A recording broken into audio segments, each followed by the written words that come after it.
mustikaning bumi kuwi aja sampai geser, aja sampai ngalih. Yen to ngalih ning kene besok bakal kelep.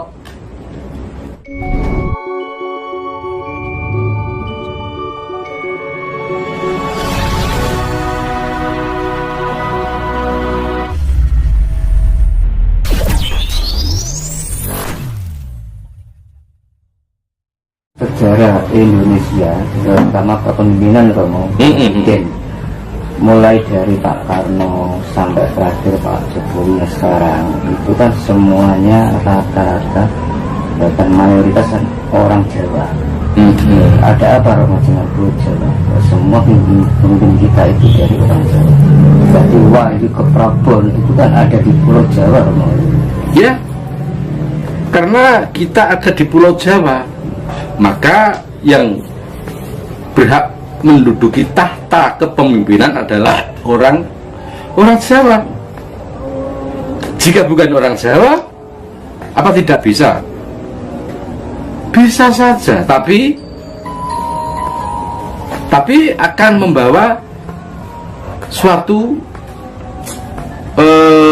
pertanda yang tidak enak, membawa suatu yang tidak enak. Apa itu? Akan terjadi peralihan dan pergolaan.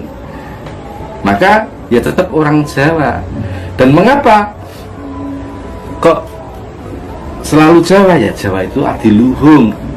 Jawa ini adalah bayangan surga. Gimana tidak bayangan surga? Jika kita mendengarkan dawuh-dawuh para ulama besar, para kiai, menyebutkan bahwasanya di surga itu segalanya serba ada, apa-apa tinggal ada. Nah, Indonesia, apa Pulau Jawa apa tidak seperti itu? Pulau Jawa ini, bahkan batang kayu kamu lempar bisa kamu makan, menjadi sumber makan. Ayo, coba potong itu batang ketela, kamu lemparkan, akhirnya akan tumbuh, dan tumbuhan itu bisa kamu makan, bisa kamu nikmati.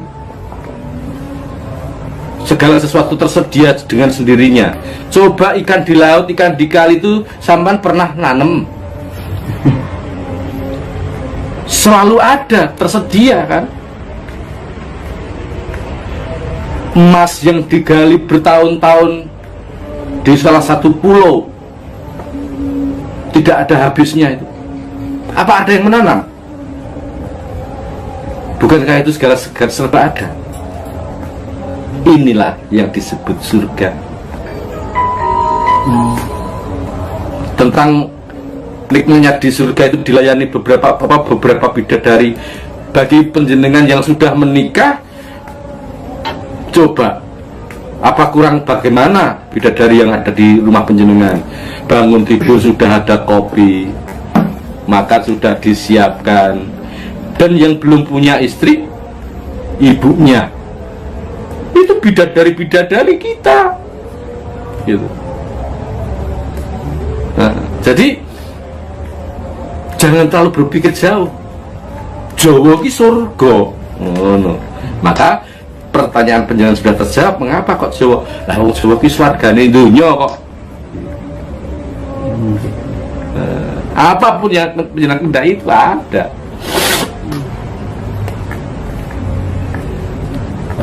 Di dalam itu Romo, di ramalan Joyoboyo itu kan salah satunya ada kata-kata kali ilang keduni, pasar ilang kumandane. Nah itu maksudnya berikut. Ya sekarang gini, kalau itu nyata, jadi itu nyata. Sekarang kita menemukan kan saluran air, tapi di mana kita mendapatkan danaunya? Nggak ada. Danaunya sudah teruruk menjadi perumahan. Tinggal kali-kali untuk aliran agar air hujan tidak mambek atau tidak berhenti gitu aja, ya kan? kali hilang gedungi, terus apa tadi pasar hilang kumandangi. kumandangi. Kalau dulu penjenengan monggo dimanapun penjenengan berada, pasti pada saat pasaran hari tertentu di situ ada penjual obat, penjual apa yang menawarkan dagangannya. Nah, sekarang gembrembyeng itu sudah hilang. Karena apa? Segala sesuatu dikemas di toko-toko masing-masing. Itu. Bahkan pasar rakyat sudah tergantikan dengan swalayan, supermarket, dan pasar-pasar yang lainnya. Pasar tradisi sepi, tidak berkumandang seperti dulu. Wah, rame dulu. Kalau mungkin hanya sekarang itu masih ada kalau penjenengan jalan-jalan di Solo ya, di Solo atau tepatnya di Pasar Klewer, itu ada masih di speaker itu disuarakan itu. Monggo bat kadas, bat kurap dan lain sebagainya itu ada. Tapi itu kaset itu. Iya, itu ada. Jadi dulu setiap pasar pasti ada penjual yang menawarkan dagangannya seperti. Sekarang tidak. Bahkan semakin lama semakin penawaran itu sudah tidak bersuara. Kenapa? Cukup lewat HP. Mencari apa saja ada, gitu kan? Pedagang-pedagang onlinean itu tinggal tekan mau apa, COD apa. Ya. Terus ini Romo, terkait ramalan Joyoboyo.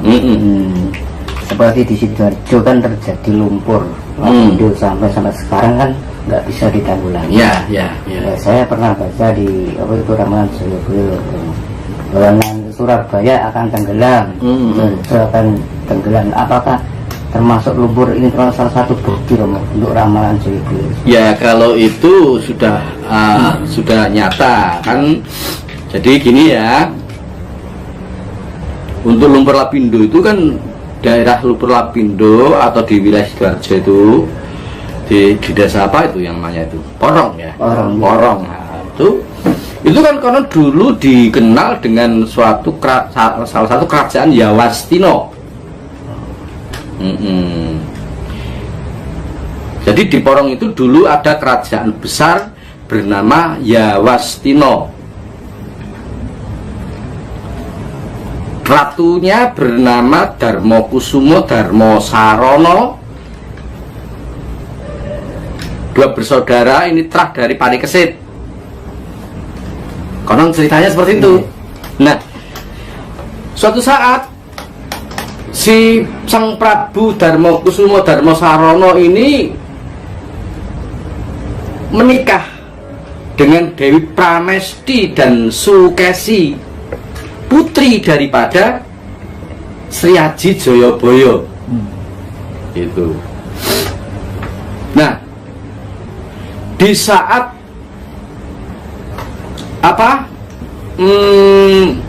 sedang menikmati bulan madu, ternyata Yawastino itu diserang musuh, sehingga Sang Prabu Darmokusumo Darmosarono dan Joyokusumo ini melawan para pemberontak itu hingga akhirnya memenangkan peperangan. Setelah memenangkan peperangan, istrinya diboyong pulang.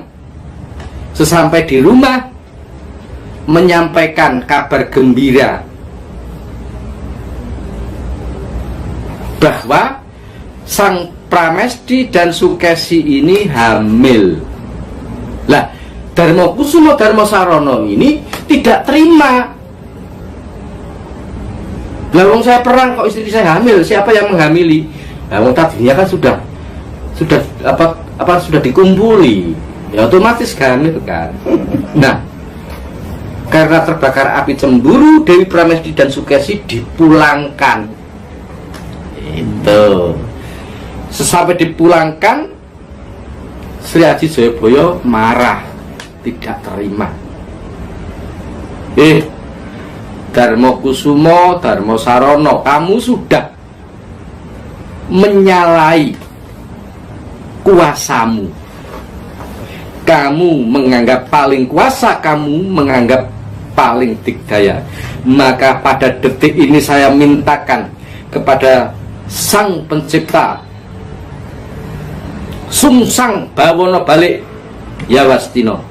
Pada ucapan itu tiba-tiba petir menyambar dan tenggelamlah Yawastino, amblas atau tenggelam ke dasar bumi menjadi lumpur. Nah, di tahun itu daerah situ menjadi rawa-rawa lumpur, pancen kono kuwi segara ndut. Nah, karena menjadi lautan itu tadi, Sang Prabu merasa berdosa, menancapkan mustikaning bumi. Mustikaning bumi kuwi aja sampai geser, aja sampai ngalih. Yen to ngalih ning kene besok bakal kelep. Karena saya ditangisi anak dan keponakan saya Pramesti dan Sukesi, maka saya harus menanam mustika bumi ini.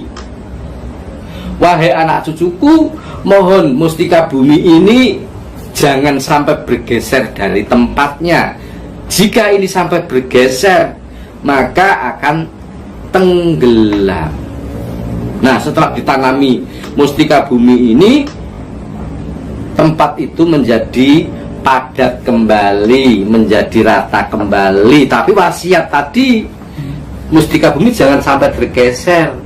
Nah, karena ulah keserakahan manusia yang ingin menguasai isi bumi tanpa dicari di mana harusnya menancapkan bur. Nah, mungkin di situ letak sumbu atau tempatnya mustika bumi tertanam, kenabur, geser, nyembur, kelep malian. Nanti kalau gitu nggak bisa ditanggulangi loh. Kalau itu sudah merupakan sabda atau karma. Ya, semoga saja itu lambat laun lumpur-lumpur itu akan mengendap, mengeras dan bisa ditempati kembali. Tapi jika sudah ditempati kembali, ayo toh direksa bumi ini. Dan ini juga merupakan peringatan keras pada para penguasa. Artinya penguasa bukan hanya penguasa kerajaan, bukan hanya penguasa negara, bukan hanya penguasa wilayah, tapi juga penguasa modal. Khususnya penguasa modal. Jangan mentang-mentang duit akeh terus ngongkon iki dibur, kayak digraji, kayak diketok. Segala sesuatu itu ada aturannya. Setiap wilayah itu ada yang membawai agar tidak terjadi hal